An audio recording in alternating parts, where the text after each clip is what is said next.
Hello everyone. Let's do some more questions of chapter surface area and volumes of class 9th.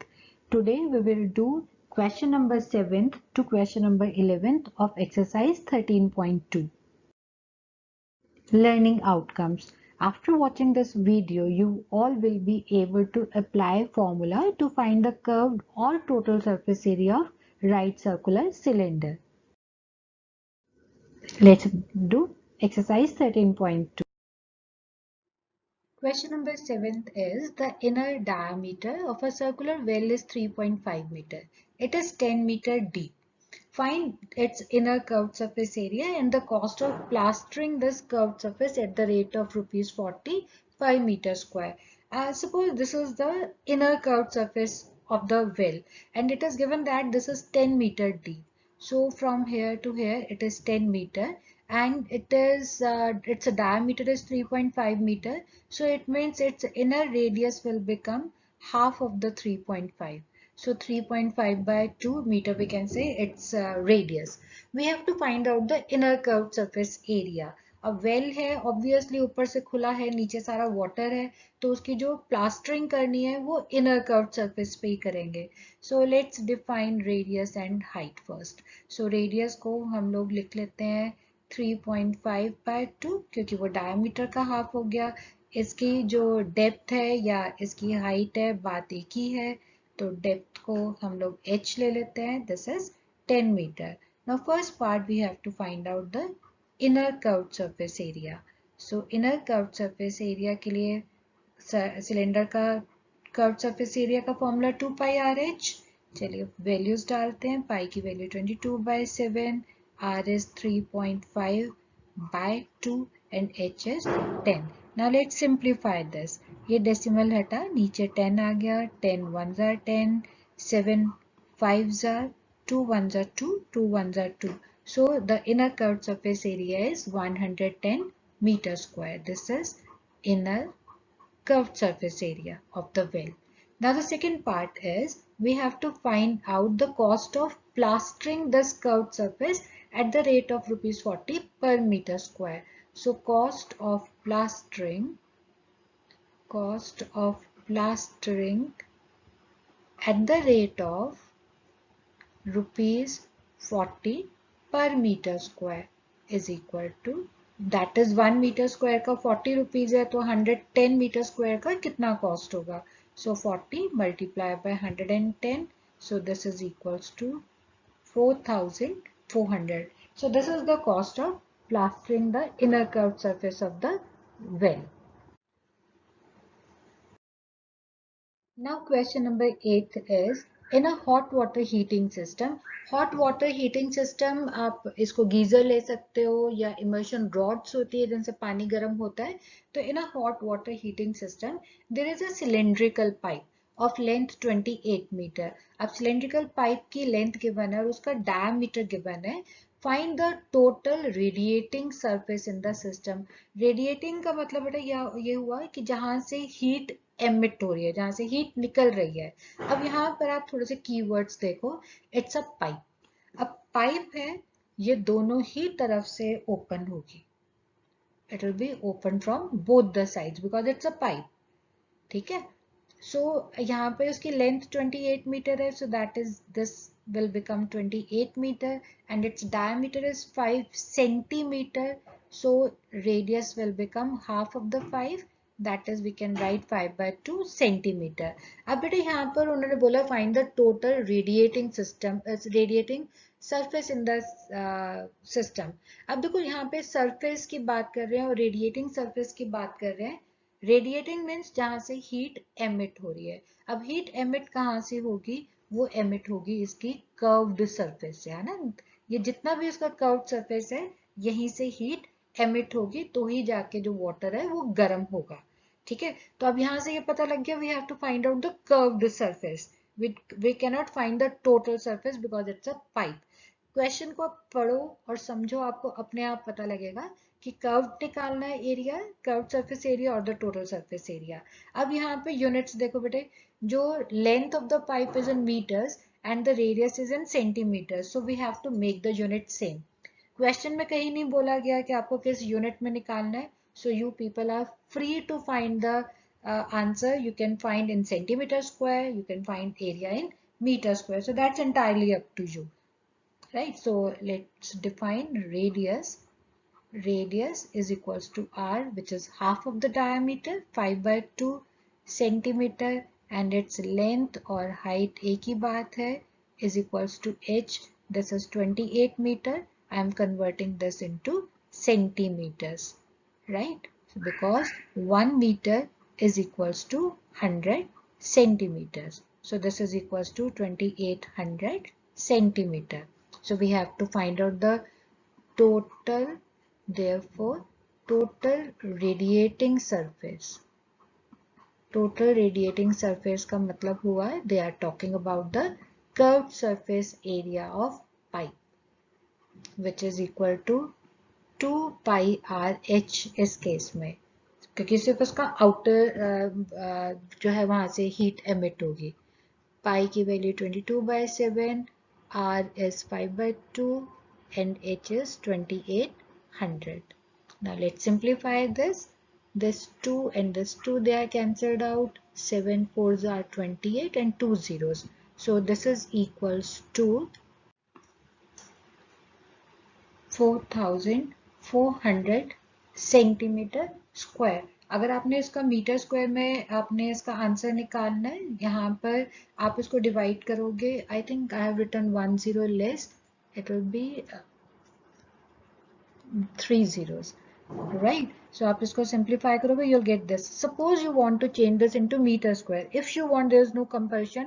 तो आप बेशक यहीं पर ही centimetre को मीटर्स में चेंज कर लेना. अगर पीछे जो बुक के जो बैक एक्सरसाइज बैक आंसर्स है वहां पे वो मीटर स्क्वायर में गिवन है. That's entirely your wish. Now let's do next question. Question number 9 is the lateral or the curved surface area of a closed cylindrical petrol storage tank that is 4.2 meter in diameter and 4.5 meter high. We have to find out the curved surface area. First part में clearly they are saying we have to find out the curved surface area. What is given? Radius हम लोग लिख लेते हैं. Radius equals to r equal to half of the diameter, that is 4.2/2. This is 2.1 meter and its height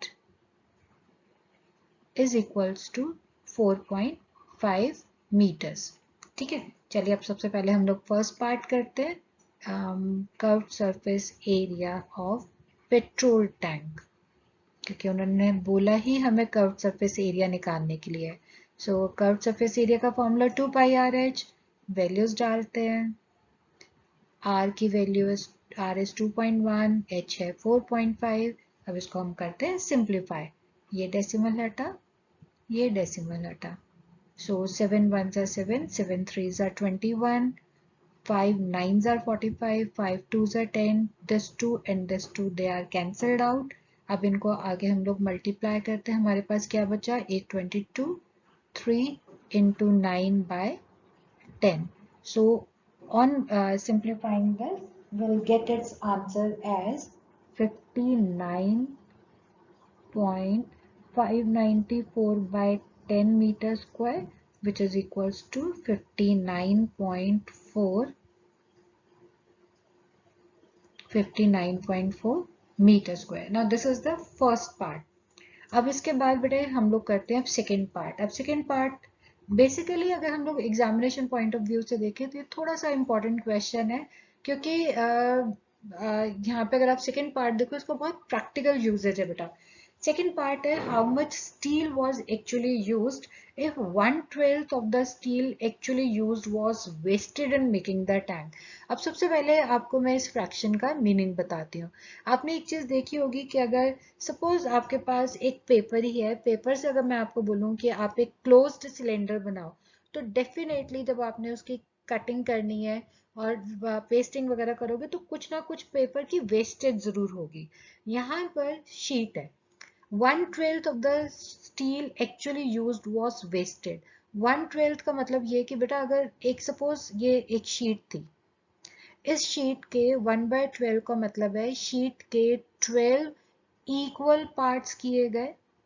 12 equal parts किए गए, उसमें से 1 part, suppose 1, 2 parts, 3 parts, 4 parts, 5 parts, 6, 7 parts, 8 parts, 9 parts, 10 parts, suppose this is 11th part, this is 12th part.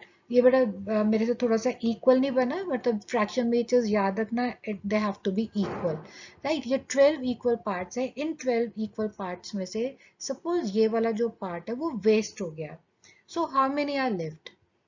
अब हमारे पास 11 parts बच गए, total कितने थे? 12। तो दिस इम्प्लाइज कि जो यूज कितना हुआ, 11/12 ऑफ द स्टील। ठीक है, अब इससे जो है जितना भी स्टील की जो शीट थी उसके इतने पार्ट से अब ये जो है ये टैंक बना है। अब देखो बेटा, यहाँ पे कहीं पर भी नहीं लिखा सेकेंड पार्ट में कि आपने कौन सा एरिया निकालना है। अब यहाँ पर देखो आप, keyword, this is a petrol storage tank. अब पेट्रोल स्टोरेज टैंक है तो ये टोटल सरफेस एरिया ही निकालेंगे, it will be closed, right. So चलिए, अब ये वाला पार्ट आई होप आपको समझ में आ गया होगा। मैं इसको थोड़ा सा इरेज कर देती हूँ। चलिए, मैं कोशिश करती हूँ मैं यहाँ नीचे मेरा कंफर्टेबली लिखा जाए। Since 1/12 of steel you actually used was wasted, so this implies 11/12 of steel actually used, 1/11 of steel actually used in making the tank. So हमें निकालना है कि कितना शीट का है। So let area of sheet, इसको हम लोग ले लेते हैं x। ठीक है, अब अकॉर्डिंग टू क्वेश्चन हम लोग ये बोल सकते हैं कि जो भी 11/12 of steel, 11 that is we are talking about the steel sheet, इतना एरिया से टैंक बना है, this is equals to total surface area of tank. So x is equals to 12/11 into total surface area of tank, right. I hope ये चीज clear होगी। अगर मान लो ये जो पूरी शीट थी, इसका जो एरिया था, इस पूरी शीट का जो एरिया था वो था x मीटर स्क्वायर, उसका 1 पार्ट वेस्ट हो गया, तो 11/12 ऑफ द स्टील का मतलब हो गया 11/12 of x, right. x is equals to 12/11 into total surface area of tank. So this is 12/11. Total surface area का formula is 2 pi r bracket r plus h.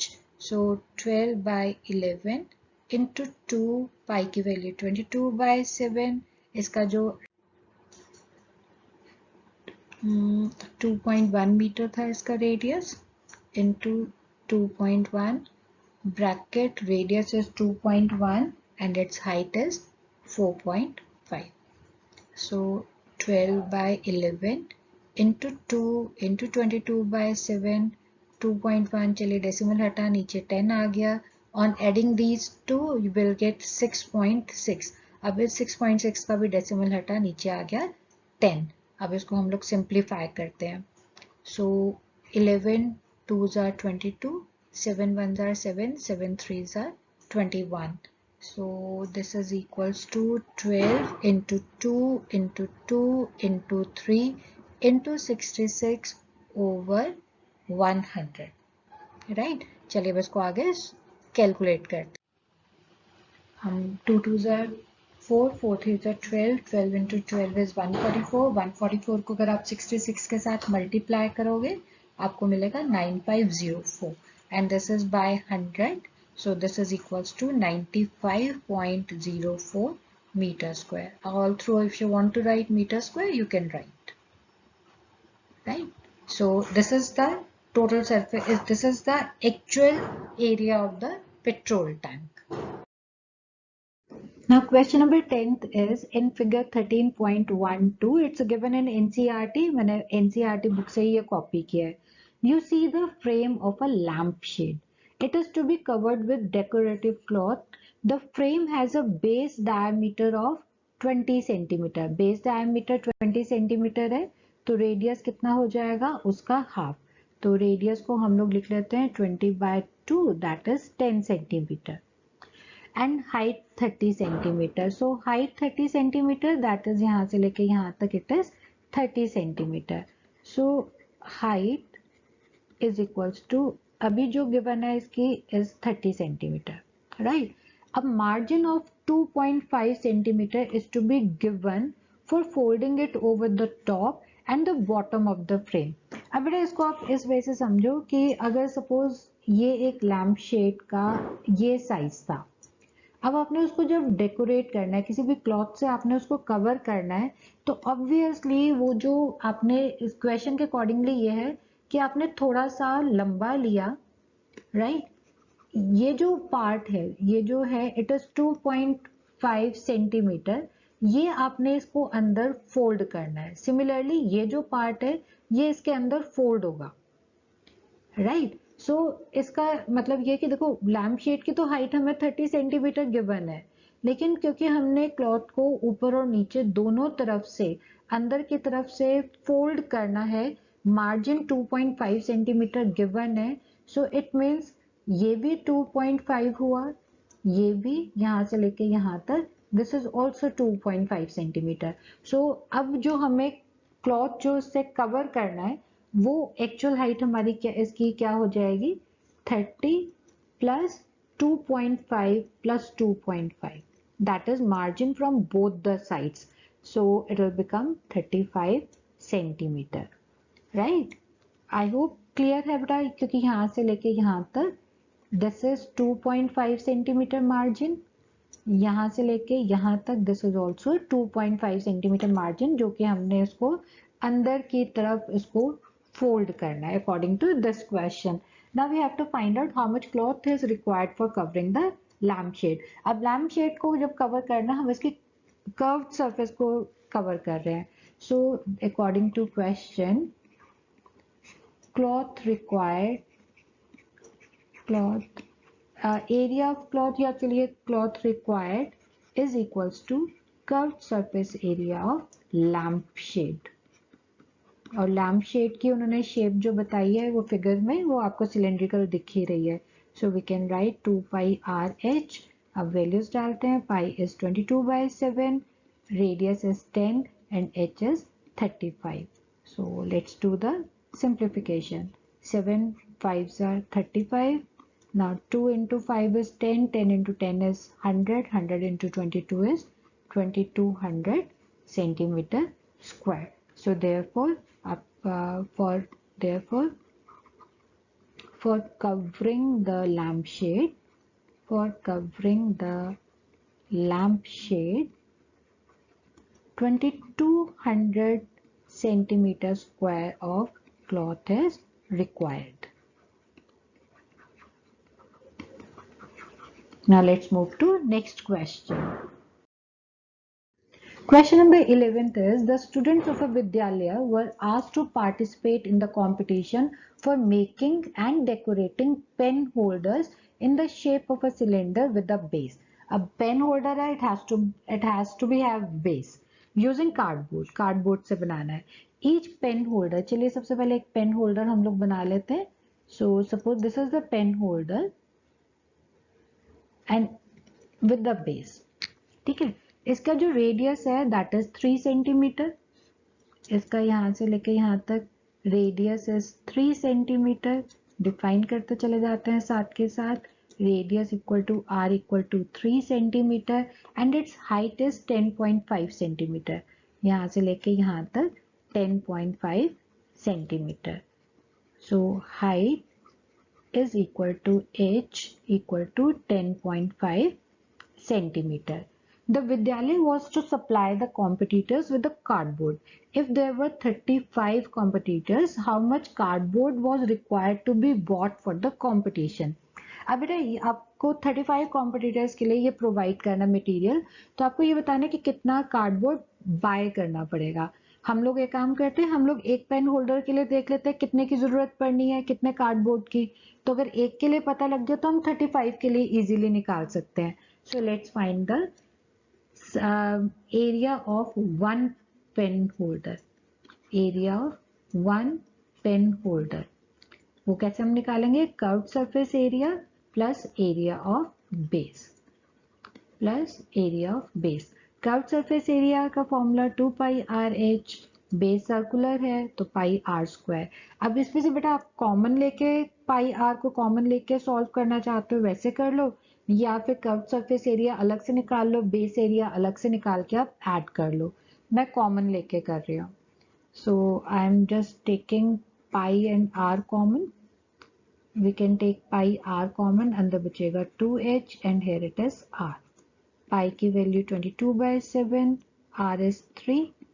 So 2 into h is 10.5 and r is 3. So this is equals to 22/7 into 3. This will be 21 plus 3. So 22/7 into 3 into 24. इसको बेशक आप ऐसे ही रहने दो। So this is area of one pen holder. So therefore area of cardboard आप लिख लो, therefore area of cardboard required for 35 pen holders, क्योंकि जितने कॉम्पिटिटर्स हैं उतने ही पेन होल्डर्स बनेंगे। for 35 pen holders is equals to 35 multiplied by area of one pen holder. Right, so 35 area of one pen holder अभी हमने यहाँ पे निकाला ही है।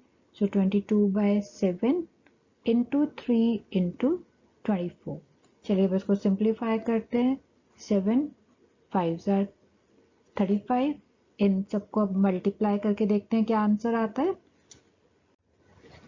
We get answer 7920 centimetre square. So this is the area of cardboard required need to be bought for the competition is 7920 centimeter square. Now the time for home assignment. Since exercise 13.2 we just finished, so please revise, do each and every question of exercise 13.2, and there's one example 3 given before this exercise. Please do that also.